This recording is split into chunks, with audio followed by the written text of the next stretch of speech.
배당 수익률도 높으면서 주가와 배당금 모두 우상향할 수 있는 주식 8개를 준비했습니다. 밸류에이션 닥터라고도 불리는 뉴욕대 다모다란 교수는 배당주 투자에 사용할 3가지 기준을 제시합니다. 첫 번째는 장기 국채보다 높은 수익률. 현재 미국의 장기 국채 금리는 4.2%인데요. 무위험으로 얻을 수 있는 수익이 4.2%니까 배당 수익률은 그보다 높아야겠죠. 주식은 원금 손실 위험도 있으니까. 배당주 투자라면 배당 수익률이 장기 국채 수익률인 4.2%보다는 높아야 합니다. 과도하지 않은 배당 성향. 순이익의 3분의 2, 즉 순이익의 67% 이상을 배당으로 지급해선 안 됩니다. 예를 들어 1년에 100원 버는 기업이 있다고 해볼게요. 그런데 배당을 80원을 주거나 90원을 준다고 하면 어떤 생각이 드세요? 상황이 조금만 안 좋아져도 배당을 줄이거나 없앨 수 있습니다. 이렇듯 배당 성향이 지나치게 높다면 안정적으로 배당을 준다고 할 수 없겠죠. 배당 성향은 최대 67% 이내여야 합니다. 경제 성장률 정도의 성장. 서두에 이야기했듯이 우리는 배당금도 그리고 주가도 우상향할 수 있는 주식을 찾고 있습니다. 그렇다면 지속적으로 성장하는 기업, 꾸준히 성장하는 기업이어야 합니다. 지속적으로 이익이 늘어나야 지속적으로 배당도 늘릴 수 있고요. 더불어 지속적으로 주가도 상승하겠죠. 다모다란 교수는 기업의 이익 성장률이 시장 평균은 넘어야 한다고 말합니다. 다시 말해 경제 성장률 이상은 돼야 한다고 말합니다. 이 3가지 기준을 적용해서 종목을 골라드리겠습니다.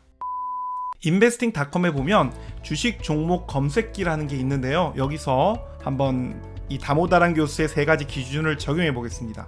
제일 먼저 배당 수익률이 무위험 수익인 4몇 %보다 높아야 하니까 5% 이상, 그 5%의 3배인 15%까지만 볼게요. 배당 수익률이 20% 혹은 30% 이상이 된다? 왠지 우리가 모를 리스크가 존재할 것 같아요. 자, 그 다음 배당 성향은 0에서 시작해서 67까지. 그 다음 마지막 이익 성장률은 여기서 찾아보기가 힘들어서 5년간 EPS 성장률로 보겠습니다. 경제 성장률 이상의 EPS 성장률을 보여야 한다면 5% 이상이라고 해보겠습니다. 그럼 여전히 37개 굉장히 많죠. 이걸 줄여보겠습니다. 5년간 매출 성장률도 볼게요. 5년간 매출 성장률이 5% 이상. 자, 지금까지 우리가 본 것은 배당 수익률, 그리고 배당 성향, 그리고 5년간의 EPS 성장률과 매출 성장률을 봤는데요. 이것은 과거의 성장률이죠. 과거 성장률뿐만 아니라 현재 성장률도 중요합니다. 그래서 이것을 보겠습니다. 1년 전 12개월 추적분 대비 매출 성장률 같아요. 자, 그래서 이것을 0 이상으로, 자, 이렇게 해서 최근에 성장하고 있는지까지 확인을 했습니다. 그렇게 되면 지금 보시는 것처럼 15개의 기업이 나와요. 과거의 성장률 그리고 현재의 성장률도 같이 보긴 했지만 여기에는 한 가지 맹점이 있습니다. 여기서 사용된 모든 자료들은 과거 자료라는 거예요. 최근 4분기를 보긴 했지만 여전히 올해 예상치는 반영되지 않았죠.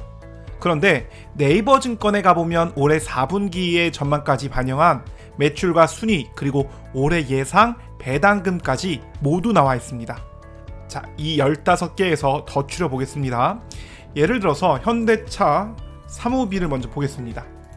여기 보시면 올해 예상 매출액, 영업이익, 당기순이익 모두 나와 있고요. 여기 보시면 모든 수치들이 꾸준히 증가하고 있다는 것을 확인할 수 있는데요. 기업이 꾸준히 성장하고 있다는 것을 확인할 수 있고요. 더불어 밑에서도 올해 예상 배당금까지 합쳐서 배당금이 계속해서 증가하고 있는 것을 확인할 수 있습니다.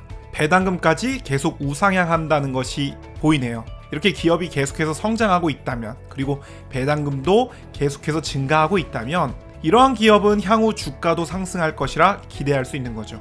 한일홀딩스도 한번 보겠습니다. 한일홀딩스. 여기에는 예상치가 나와 있지 않죠. 그런데 어렵지 않게 찾을 수 있습니다. 여기 보시면 전자공시를 볼게요.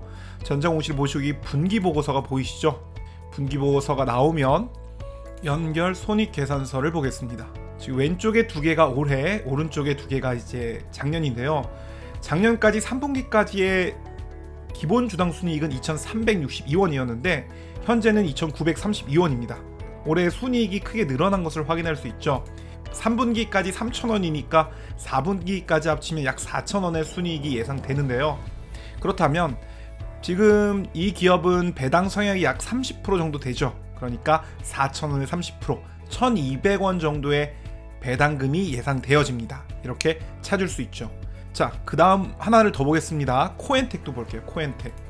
코엔텍도 예상이 없으니까 전자공시 들어가서 분기보고서를 보시고 아까와 동일하게 포괄손익계산서를 보시면 작년은 3분기까지가 608원이 주당 순이익이었는데 올해는 469원으로 상당히 줄었습니다. 이렇게 순이익이 감소했기 때문에 얘는 우리가 찾는 좋은 배당주라고 볼 수 없습니다. 그래서 이런 애들은 제외를 시키겠습니다. 자, 제가 정리를 했는데요. 15개의 기업 중에서 영원무역홀딩스, 대상우, SGC 에너지는 배당 수익률이 6%가 채 되지 않기 때문에 얘네들은 제외를 시킬 거고요. 코엔텍, 휴스텔, 에이티넘 인베스트먼트, 케이탑리치는 재무제표를 보았더니 매출이나 순이익이 크게 감소를 했습니다. 그래서 이들 기업 4개를 제외를 시킵니다. 그렇게 하면 8개의 기업이 최종적으로 남습니다. 배당 수익률은 각각 현대차 사무비 10.3%, 현대차 EUB 10.1%, KB금융 6.5%, 하나금융지주 8.5%, 기업은행 8.5%, JB금융지주 8.2%, 한일홀딩스 10.4%, 이원 9.4%입니다. 지금 이 8개 기업은 지금까지 이야기했던 모든 조건들을 충족을 시킵니다. 배당 수익률이 5% 이상이고요. 배당 성향은 67% 이하입니다. 그리고 무엇보다도 아무리 배당받는 것이 목표라 하더라도 주가 상승을 기대할 수 있어야 되겠죠. 그런데 이 주가 상승, 곧 기업의 가치 상승은 영업이익의 상승에서 비롯되는데요. 최근 5년간 매출액, 영업이익이 평균 5%씩 성장하고 있습니다. 이러한 기업들이라면 충분히 주가 상승도 기대할 수 있다고 생각해요. 아무리 배당률이 높다 하더라도 적자 기업이거나 혹은 매출이나 영업이익이 지속적으로 감소하고 있다면 이는 절대로 투자해서는 안 된다고 생각해요. 사실 우리가 지금까지 살펴본 방식은 기본적 분석이라고 합니다.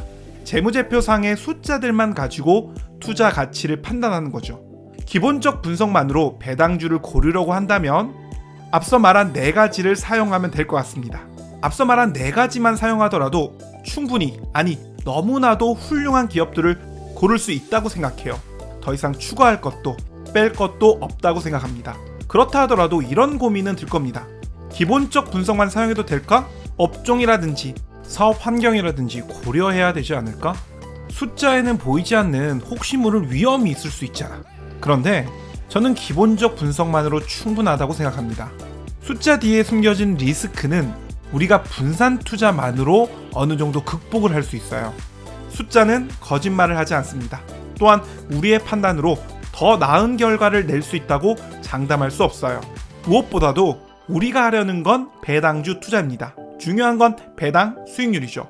배당 수익률이 높은 것 확인했고요. 배당금을 안정적으로 줄 수 있는지 배당 성향도 확인했습니다. 그리고 주식 투자에서 제일 중요한 거, 기업이 성장하고 있는지까지 확인했죠.